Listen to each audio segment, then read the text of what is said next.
नमस्कार मित्रांनो. आज एक अतिशय छान आणि प्रत्येकाच्या जीवनाला उपयुक्त ठरणारी एक बोधकथा. ही बोधकथा आहे माणसाची जी जीवन ऊर्जा आहे, एकमात्र ऊर्जा आहे माणसाकडं, त्याच्याशी निगडीत. असं म्हणतात की माइंड इज अ एनर्जी.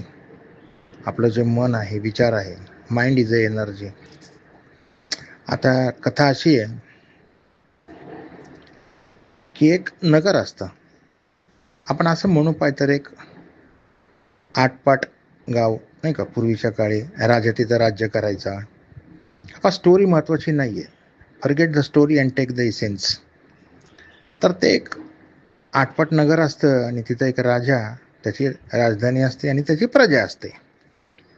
आता विषय असा आहे की राजा त्याच्या हत्तीवर बसून आपल्या नगराचं, आपल्या संपूर्ण राज्याची पाहणी करायला तो एक फेरफटका मारायचा सकाळी. संपूर्ण त्याच्या राजधानीमध्ये कुठल्याही एरियामध्ये जायचा.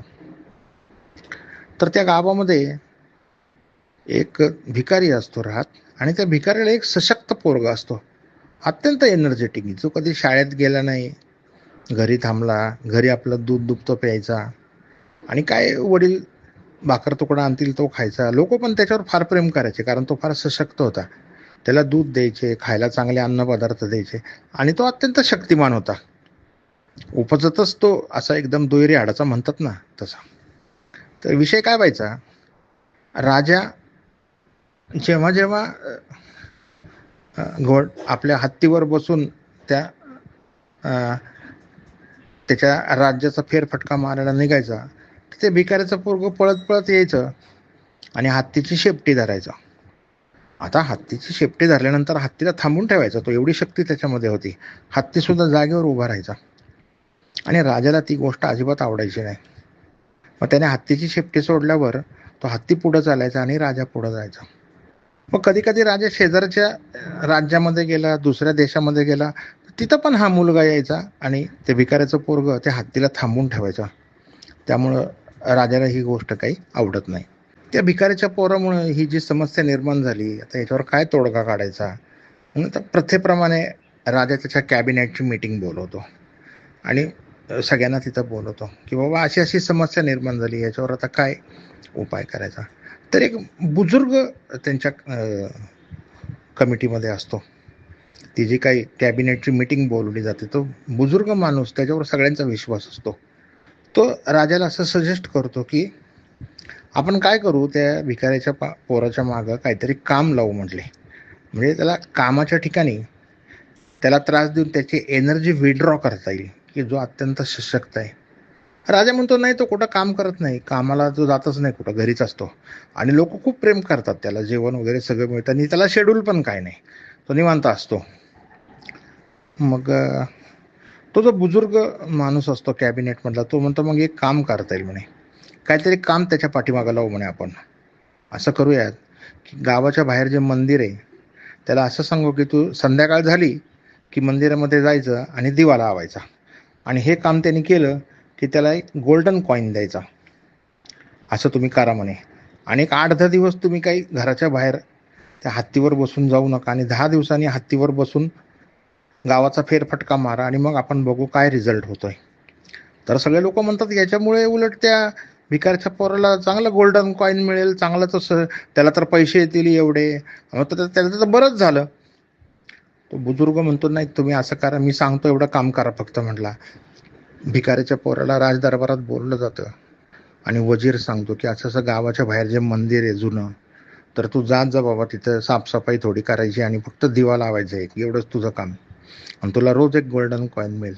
त्या भिकारच्या पोराला खूप आनंद होतो.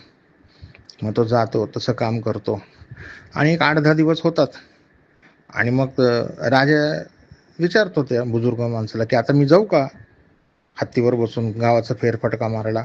उद्या सकाळी जा म्हणे तुम्ही बिंदास, बघू आपण काय रिझल्ट येतोय.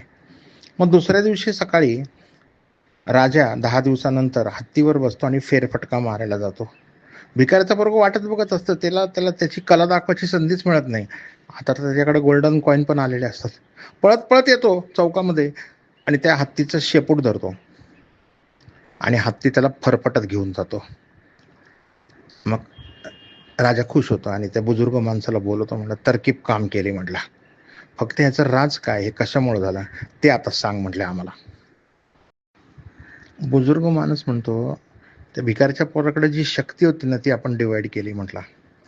त्याला आपण जो रोज गोल्डन कॉईन दिला एक, त्याच्या डोक्यामध्ये मॅथमॅटिक्स आलं की आता ह्या गोल्डन कॉईनचं मी घर बांधेल, मग मी असं करेल, मग मी लग्न करेल. त्याचा शेक चिल्ली झाला म्हणे आणि त्यामुळे त्याची एनर्जी डिवाइड झाली. पहा बरं काय माणसाची एनर्जी कशी डिवाइड होते. मॅथमॅटिक्स टाकलं म्हणे आपण त्याच्या डोक्यामध्ये. पहिला जो बिनगोर होता, एकदम आरामशीर, त्याच्या स्वभावाला वाटलं तसं जगायचा, ते नष्ट झालं.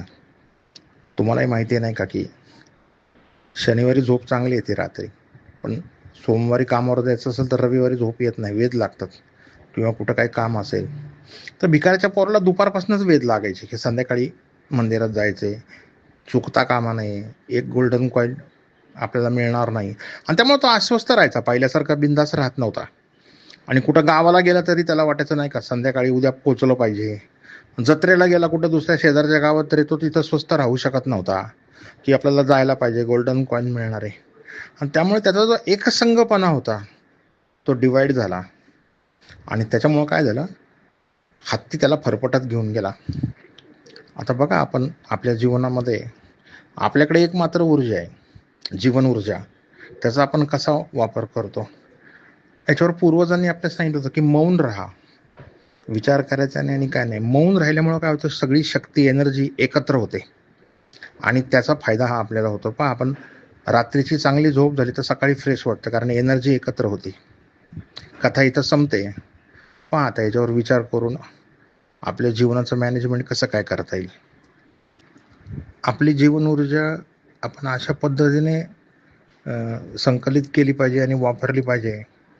जसं फुटबॉल गेममध्ये जे प्लेयर्स खेळत असतात त्यांचा उद्देश डिफेन्सपेक्षा मी बरोबर गोल कसा करेल, बॉल त्या चौकोनात कसं मारेल याच्याकडे असतं. तसं प्रत्येक व्यक्तीचे काही उद्देश असतात आयुष्यातले, एक जीवन गाणं असतं त्याचं.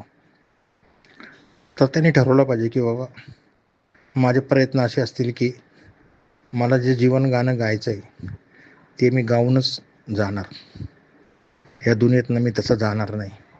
आणि मग त्या दिशेने त्याने ते प्रयत्न तसे केले पाहिजेत. आपल्या स्वभावाला अनुरूप आपल्याला जीवनात काय साध्य करायचं आहे, हां, त्या दिशेने त्याचे सगळे प्रयत्न पाहिजे. डिफेन्स मेजरकडं कमी लक्ष दिलं पाहिजे. डिफेन्स मेजर आवश्यक आहे पण थोडा,